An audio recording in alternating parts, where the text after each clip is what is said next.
Hello and welcome to Politics Today, live on Channels Television. I'm Kayode Okikelu here in Lagos, sitting in for Seun Okinbaloye. Well, we'll begin with our big story. Naturally, President Bola Tinubu today facilitated what may be described as an end to the strained bilateral relations between Nigeria and the United Arab Emirates.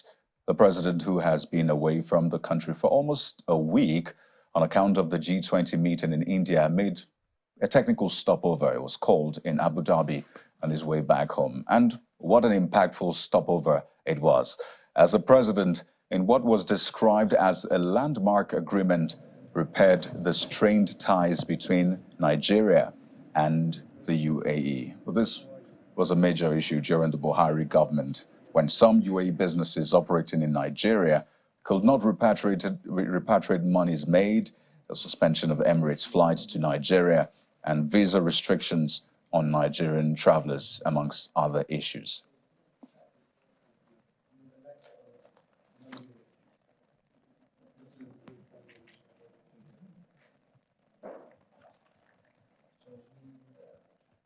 So those are just clips from that meeting earlier today. But what has changed really with President Tinubu's visit?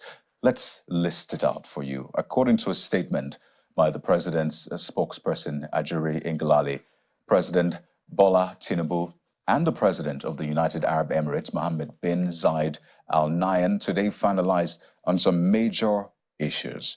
Now, top on that list is the immediate cessation of the visa restriction which was placed on Nigerian travelers. That's top on that list. And of course, recall that both Etihad Airlines and Emirates Airlines are now to resume flight operations immediately into and out of Nigeria without any further delay. So that's a list. Next on the list is immediate restoration of flight activity through these two airlines and between the two countries. And this does not involve any immediate payment by the Nigerian government. That statement made that clear. And of course, there's also an agreed framework which will involve several billions of US dollars worth of new investment into the Nigerian economy. And that's across multiple sectors, including defense, agriculture, and others, by the investment arms of the government of the United Arab Emirates. There's also a joint new foreign exchange liquidity program between the two governments, which will be announced in detail in the coming weeks, according to that statement. So tonight on the show, we'll be bringing you some more insight into what played out behind the scenes. What does this mean for the nation, Nigeria, and President Tinubu's foreign policy for Nigeria as a whole? We'll be speaking with someone who witnessed this firsthand. You know what they say about diplomatic issues and the rest? They can be quite slippery. So we have joining us on the program tonight, just to dive right into it, Ajuri Ngelale, who is the special advisor to the president on that's a spokesperson, I should say, is a special assistant to the president on media and publicity. We were meant to have the Minister of Foreign Affairs, but we're now being joined by Mr. Ajuri Ngelale to discuss these issues and get more insight into this. He joins us live from Abu Dhabi on the program. Thank you for joining us, Mr. Ngelale. Certainly a pleasure to be with you, Kayode. Thank you. Indeed. I mean, this is a major one. The statement you put up earlier on described this as a landmark deal, a landmark development. So tell us, behind the scenes, really, how was President Bola Tinubu able to secure what you have described as this landmark deal? Not forgetting that this was a major issue during the Buhari government, which you worked with, and this lasted up until the end of the administration. So what was different this time around? Thank you very much. So, you know, government is a large operation, and it involves far more than only a head of state. It is a team effort. And sometimes when you're working through certain intermediaries who have their own perspectives on issues, you can run into bottlenecks and log jams which may be difficult to surmount, which is why it was in the wisdom of His Excellency President Bola Ahmed Tinubu to really roll up his sleeves and dig in, to get directly involved at the topmost level of diplomatic engagement, which obviously is between the two heads of state. And he did exactly what Nigerians expected him to do when they voted for him during the February 25th presidential election in the country, which was to renew the hope of the nation by reconfiguring and reforming our economy through the aggressive attraction and promotion of foreign direct investment, of dealing directly with heads of state around the world and linking our business communities together in a way that would inject new life into our economy. And that on the basis of that, we would be able to build the nation that all of us have been looking forward to experiencing over the course of the last several decades. His Excellency President Bola Ahmed Tinubu today, through this landmark set of sub-agreements within this larger framework, has been able to live up to the pledge that he came on, which is that we are going to do things differently. That we are not simply settling into any kind of a status quo, but that we are going to add new elements, new dimensions to our relationships with other nations. Let me be clear about what I'm talking about. In your opening monologue and in some of the coverage I've seen since the news broke through my statement earlier today, there's been kind of this general notion that this is a restoration of ties or maybe a kind of a reset to a status quo. I think that does not do justice to what actually happened today. There was nothing like a foreign exchange liquidity program jointly agreed to by these two nations before the standoff ever occurred over the course of the last 1 year or so. There was no diverse set of billions of dollars worth of foreign direct investments across multiple sectors of the Nigerian economy before, a bottleneck came into the bilateral relationship. So yes, it is true that we have normalized relationship, we have normalized bilateral relations, but to say that that's all that today doesn't quite do justice to it. What we've done today is to not only normalize relations, but then to add new dimensions to that relationship, a partnership that are mutually beneficial to both nations. And I think as we move forward, the details of those investments, the details of the foreign exchange liquidity program that's been jointly agreed to by both countries will become clear. And I do want to add, this was not in the statement earlier today, I want to add that there are ongoing kind of dotting the I's and crossing the T's between the respective ministers from both countries, as well as the national security advisors of both countries, as we really formalize kind of the more minute details of the agreement. But those details will be made available as soon as that's done. All right. Well, the facts still remain that there were visa restrictions. There were flights stopped. I mean, those are the things Nigerians know. There were issues with work permits and the rest. And to that extent, the relations were strained. Yes, more dimensions have been added, but there's been a restoration, which you alluded to in that statement. And of course, we reeled out some of those other areas which you talked about, the liquidity, the foreign exchange liquidity, and the rest. But from what you said, it looks like the style of President Tinubu is quite different from that of former President Muhammad Buhari, whom you worked with as well. You said that for President Tinubu, he went directly, and you stopped short of saying for President Buhari, perhaps it was more of by proxy, maybe the ministers take charge or what have you. Is that indeed the case? Well, I think it's been a long-established understanding in the public domain that no two leaders are the same. You're going to have different styles, different approaches to governance. Of course, this comes back to the background of the leaders who end up, emerging as heads of state. In the case of former President Muhammadu Buhari, this is a man who lived most of his life as an official in the Nigerian army, in the Nigerian military. That his training, his orientation was all along the line of delegation, of chain of command, of function being, delegated to a specific place to a specific office for a specific function or reason. That is the background. The background of His Excellency President Bola Ahmed Tinubu is, of course, one that is private sector based, one of a private sector, professional who grew through the ranks of management by virtue of putting his hand on the plow and basically getting things done from one level to another level to another level. So naturally, that would impact one's view or orientation with respect to how you choose to get things done. That does not now mean that the respective officials of government don't have their roles to play. They have clearly defined roles to play. But obviously, any situation in which you have a bottleneck or a logjam or some sort of frailty within a relationship, I think you would have to do a kind of an examination or a diagnostic on what caused that frailty with a view to solving it. And I believe that His Excellency President Bola Ahmed Tinubu has done that.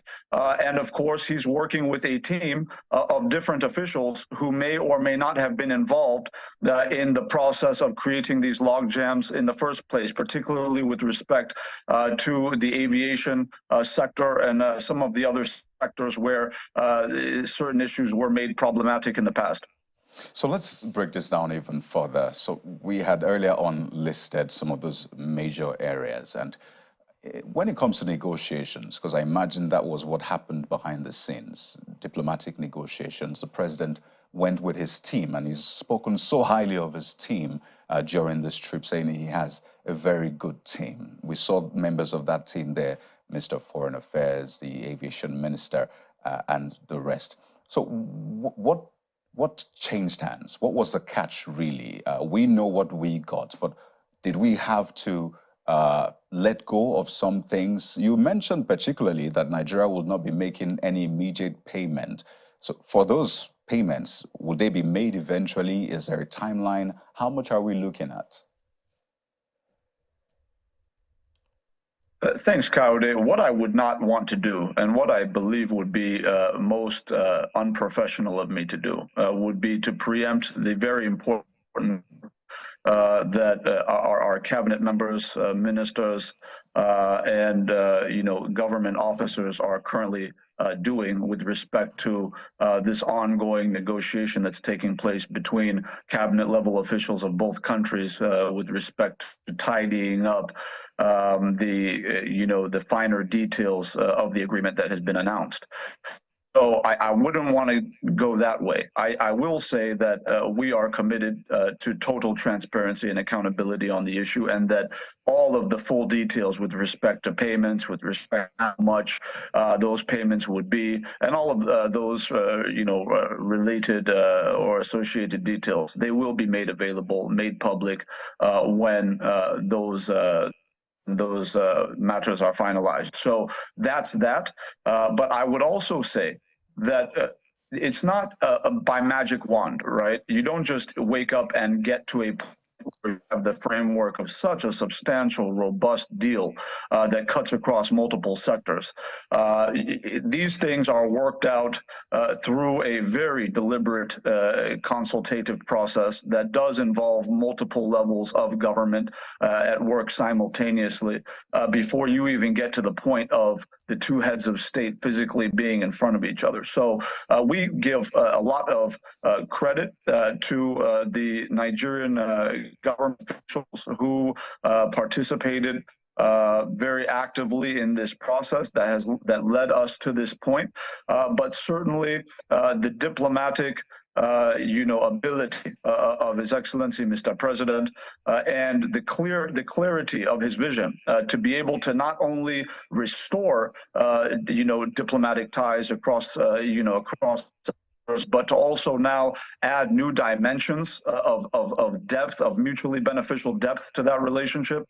Right. It's something that I think Nigerians can appreciate. And the last thing, Coyote, is that sometimes when you are in a historic moment, when you're living inside of a historic moment, it doesn't always feel like history is being made, right? You're just kind of living your life, you're doing your thing. It's when you look back that you fully appreciate that, wait a second, if you look back on our history, we've never really seen anything like this before. You're talking about a president, and President Tinubu has gone to India in 2 days and secured $14 billion worth of investment pledges, of which we laid it out in detail, exactly what companies were involved, what the sectors they're involved in, and how it's going to impact on the Nigerian economy. And then within a 24-hour span of time, he arrives in the UAE and secures a landmark deal that moves all sorts of multi-sectoral encumbrances out of the relationship, and then adds new dimensions that involve multi-billion-dollar investments across multiple sectors of the economy. We just haven't seen this before. So it's new. Nigerians are kind of taking it all in, but what we are saying is that we are going to continue to be open with our people. We are going to tell them what's going on and how it's going to interest them and benefit the economy. Let me bring this in now. And create new revenues for the Federation. Right. We'll get into some of the implications, which is very important. A lot of Nigerians are looking to see what this means, all of those promises, the pledges made. What does it mean for some of the economic indices that we're currently battling with? We'll get into that. But just to be clear, with this agreement that has been reached now, does this mean that from tomorrow, perhaps, applications won't be scrutinized?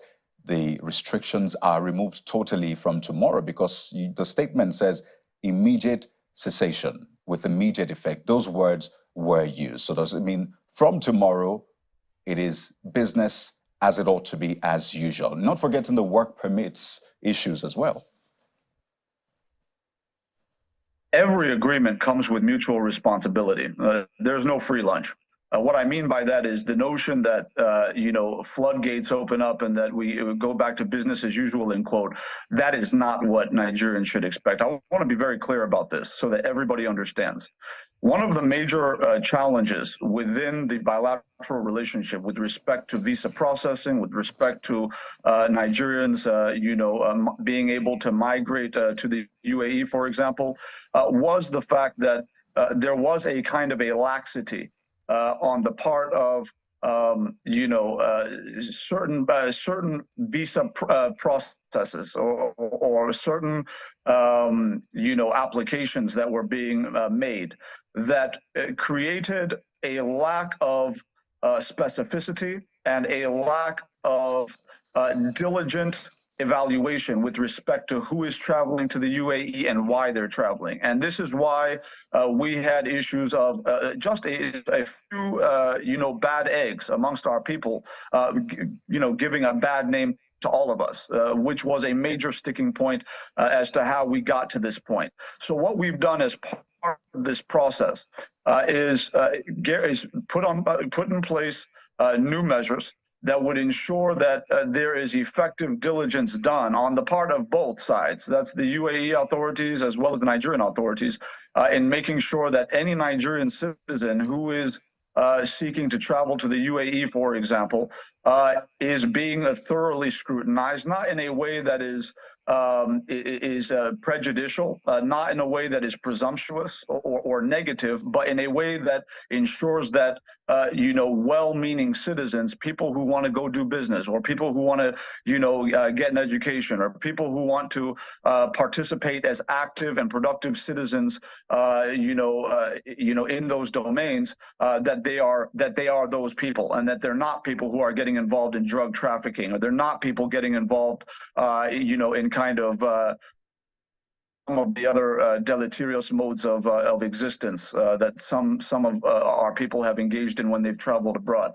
So these are some that have to be sorted out, but not in that is whimsical, in a way that is systemic, in a way that is lasting. And that is part of what we are agreeing to. interest of Nigeria to ensure that our best people and our well-meaning and peace-loving people are those who are, living abroad, because they're going to give us a good name and they're going to effectively represent us wherever they are in the world, and that's So what we want. essentially, It's not what in you're our interest to saying, have bad eggs creating a reputation for us.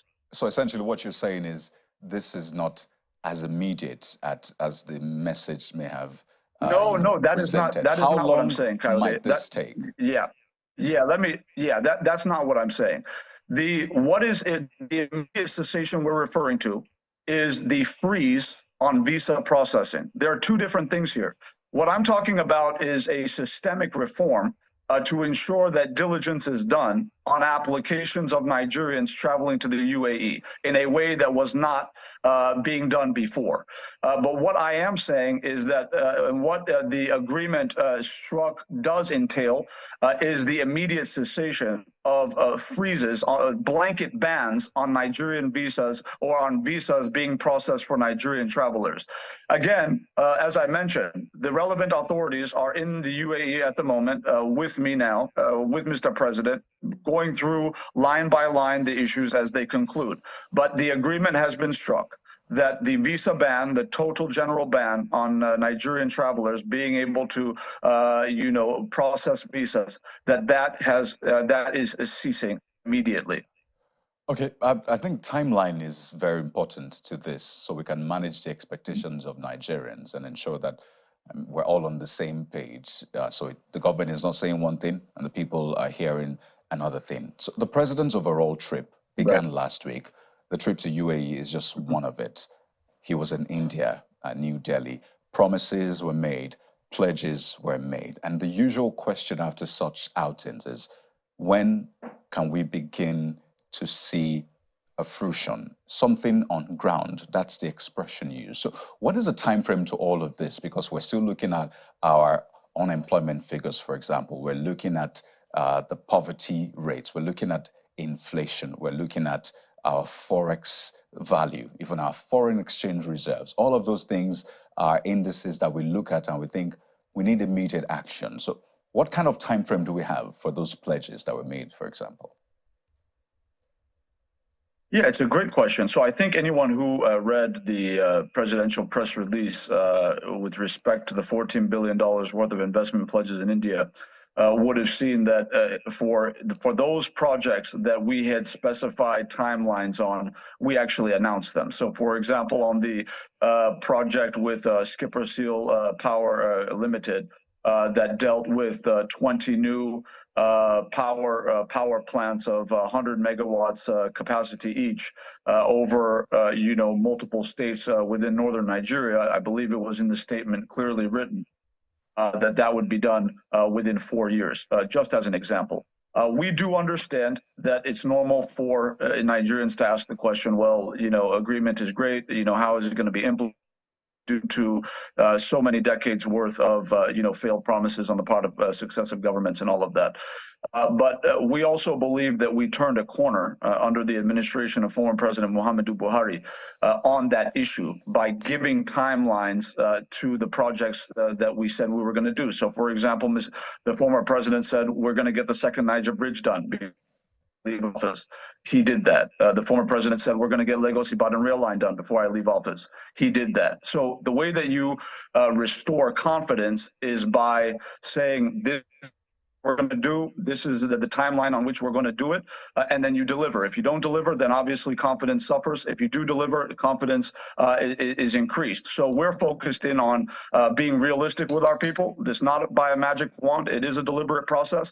But to this issue that we're talking about right now, which is the agreement with the UAE, we want to get through the kind of the final bits of signing the dotted line, so to speak, and then the concrete details with respect to all the sectors will be made available. That information will be made available to all Nigerians. Just asking for a few days of patience. The main thing is we wanted Nigerians to be aware of the framework of the agreement that has been struck between the two heads of state. There's still the conversation around local businesses, producers, whom need protection at this point. Because, I mean, they have power issues to contend with, energy issues to contend with. And there's always that question when we call for foreign investment, when we call for businesses. Nigeria is a fertile ground, as we say. Are there provisions also for businesses here such that they are not crowded out? They don't lose the market share to an extent. At least the businesses here are also, encouraged to thrive. So is the president aware of that? Is there a policy on that as well to ensure that there can be a win-win situation? Great question. So that's really where we are, is we are looking at investments that add value to local industry and local content rather than subtracting value.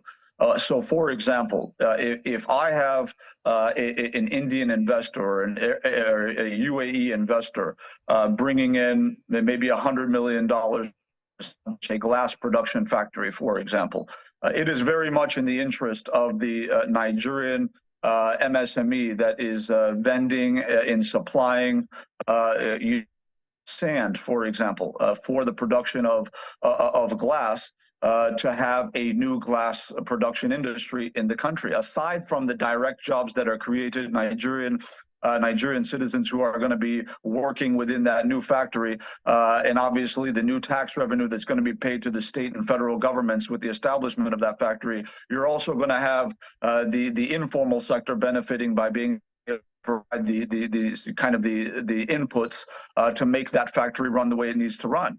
That's where you're going to have some local participation as well. Another side of this is you're also going to have the ventures, right? These companies, first of all, they're going to establish Nigerian subsidiaries, number one. And then number two, we were very active about the process of creating a handshake. If you would recall, 20 Nigerian captains of industry, as well as the president of the Nigerian Chamber of Commerce, they were also present on the sidelines of the G20 as we met with the Indian investors. The reason why that was important is to be able to create that handshake so that you don't have any kind of a parasitic relationship being established where somebody's winning while another person is losing. We're all about creating win-win partnerships between the Nigerian private sector and our foreign direct investors, and that's something that's going to be an ongoing process. But we are excited about the possibilities for our MSMEs with the establishment of these large-scale industries.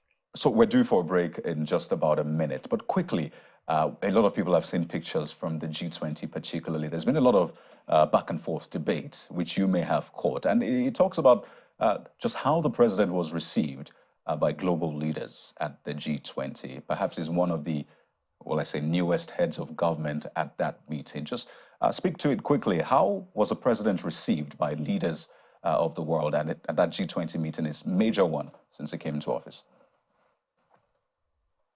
Yeah, to this, Coyote, I think the proof is in the pudding. I mean, you look at the fact that the Chancellor of Germany, the head of state of the largest economy in Europe, is sought out to visit President Bola Tinubu in Abuja. That's just one telling sign. We have obviously the exclusive invitation of U.S. President Joe Biden, who also was able to meet with President Tinubu on the sidelines of the G20. He already has forwarded an exclusive invitation to meet on the sidelines of the UN General Assembly in a few days' time.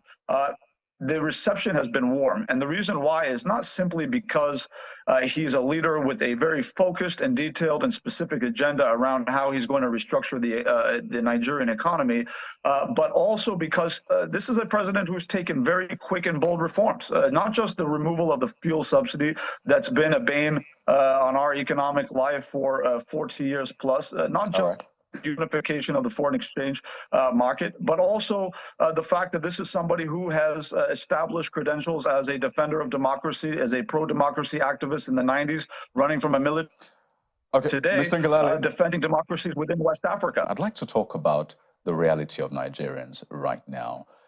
For those who feel detached, they see the reality, the cost of living, the rising cost of living, inflation, poverty, with the recent removal of subsidy, what it means to their survival at this rate. It's not even livelihood anymore, it's survival. What are the time frames that the president has to improving these particular indices of the people? Let me ask, does he have a time frame? If he does, what are the time frames that Nigerians can hold on to and say, at least by this time, things should get better?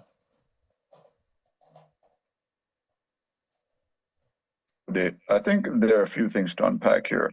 One is that Nigerians are obviously very brilliant people, and they understand that you do not have a magic wand solution to challenges that have built themselves up over a 50-year period of time. They fully recognize that when you inherit deficits, you have to dig out of those deficits. And that is where we are, which is why the president, not only during his campaigns, but consistently in office now, even as president, has been very consistent in his view that just as he did it in Lagos, he did not show up in 1999 as the governor of Lagos and kind of showed up promising, saying by 2001 you're going to have a metro rail. By 2001, all is going to be Uhuru and everybody's going to be talking about Lagos. He brought out a master plan, and he said, if we faithfully and diligently implement this master plan, it will take some time for us to dig out of this deficit, but we will get there. And obviously today we know what Lagos is. He's doing the same Nigerians, if you can hear me, Mr. Nigeria is a country. The president had asked Nigerians not to pity him. Those were his words. And that's correct. Absolutely. The catchphrase was hit the ground running. For a country, and as you've said, Nigerians have endured this for decades. Is a plan of the president to let this linger for longer? Nigerians need something to hold on to, and that's what I'm asking you. Does the president have time frames, even for himself? We understand he may have given the ministers, but for himself, does he have time frames he has set and said, well, if I don't meet this by this time, then maybe I have failed my people? Absolutely. I think I was building a basis to make the point that you're now, interrupting me to try and get me to immediately make. Well, we're running out of time, Mr. Ngelale. We don't have the luxury, just as Nigerians don't have that luxury. Well, let me explain. With respect to timelines, I think the president has been very clear that he has obviously released the palliative distribution program to Nigerians. It's being implemented across all states of the Federation.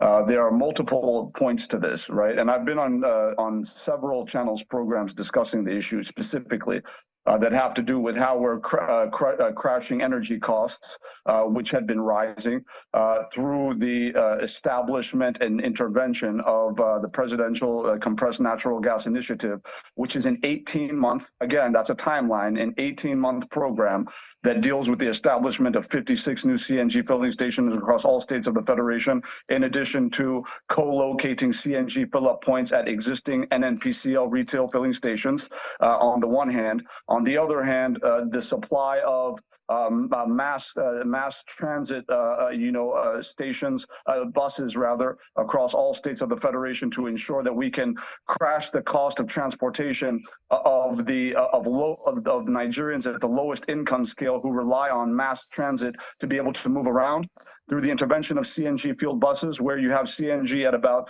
150 to 250 naira per liter, as against 620 to 650 naira per liter for PMS. That will have a huge impact on the bottom line of Nigerians. The second leg of that is the issue of incomes, right, where you have stagnating wages at a time when food and energy costs have gone up. What we've said is that we're going to provide a new national minimum wage, which is now possible because states have more money as a result of the freed up funds from the removal of the fuel subsidy. So states have agreed. Those negotiations are ongoing. As soon as that's done, that new minimum wage will be announced, and that should ameliorate the conditions that many Nigerians are facing within the next few months. In addition to that, if we're talking about food, rising food prices, what are we going to do with that, and what's the timeline? Did you want to say something? You can just land on that. You have 10 seconds as we wind down. Yes. Thank you very much. So we have not been running away from timelines. We have not been making excuses. Everything we've done from the G20 securing $14 billion of new investments, all is part of the solution. What we've done in the UAE today is all part of the solution. What we are saying is that we have gone past the point of talking and talking. We're now at the point of action. What are you going to go and get? And that is what we're focused on. Well, we have been inundated by messages from people asking, where are the palliatives? In fact, I think Serap gave governors ultimatum to disclose spending on the 2 billion. Well, eventually it will be 5 billion when the monies are released. But there's still a lot of Nigerians asking, where are those palliatives? Yes, we can talk about 18 months, but they need immediate help. So is the president also going to be, I don't know, stepping in, speaking to the governors, perhaps those who have not done anything to do them, such that the monies are used right? Well, let's not conflate issues, right? When we said 18 months, we're referring to the CNG initiative and not the food distribution initiative. The food distribution initiative is immediate, it's ongoing, it's happening right now. If you're question about the extent to which it has penetrated all wards and communities of the country. Obviously, that is a question I think that is best answered by the chairman of the Nigeria Governors Forum. They obviously do have a very important cooperational role in terms of making sure that they're effectively implementing their end of this process.